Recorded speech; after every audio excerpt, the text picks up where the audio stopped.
कहीं ना मैडम आई है हो कि भैया वो सामा आई है हो, कहीं ना कि अपना सिवान के सुना है चाचा, अरे मान सम्मान बढ़ाई है, कहीं ना साहेब आई है हो कि भैया वो सामा आई है हो। समंदर का नदी का झील का मन हार जाता है, हमारी आंख रोती है तो सावन हार जाता है, अगर कुर्सी की लालच है तो बस्ती फूंक दे वरना यहाँ सच बोलने वाला इलेक्शन हार जाता है।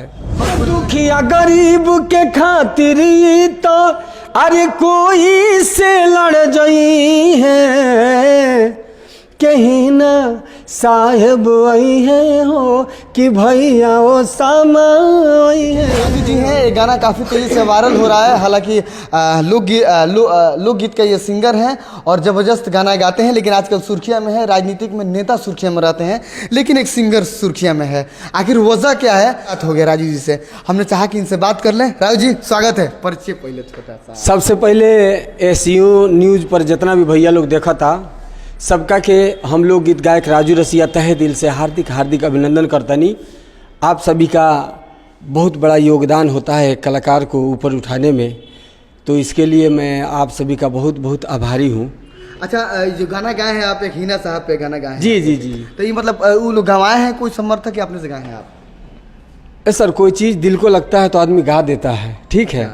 तो बहुत ही प्यारा भाइयों का दुलार प्यार आशीर्वाद मिल रहा है, तो मैं 2 लाइन ये गीत आपको सुनाना चाहूँगा।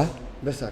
पहले शायरी जो शायरी उसमें था, ये शायरी उसमें है कि खुददार मेरे शहर का फाकों से मर गया, राशन जो आ रहा था वो अफसर के घर गया, चेहरा बता रहा था कि मारा है भूख ने, हाकिम ने कह दिया कि कुछ खा के मर गया, कुछ खा के मर गया। लेकिन आइए ये गीत मैं आपको सुनाता हूँ।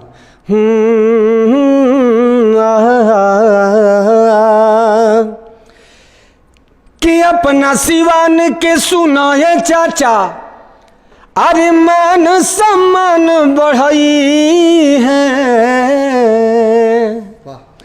कि दलित गरीब वंचित शोषित के अरे हक के आवाज उठाई है, कहीं ना मैडम आई है हो कि भैया वो सामा आई है हो, कहीं ना साहेब आई है हो कि भैया वो सामा आई है हो।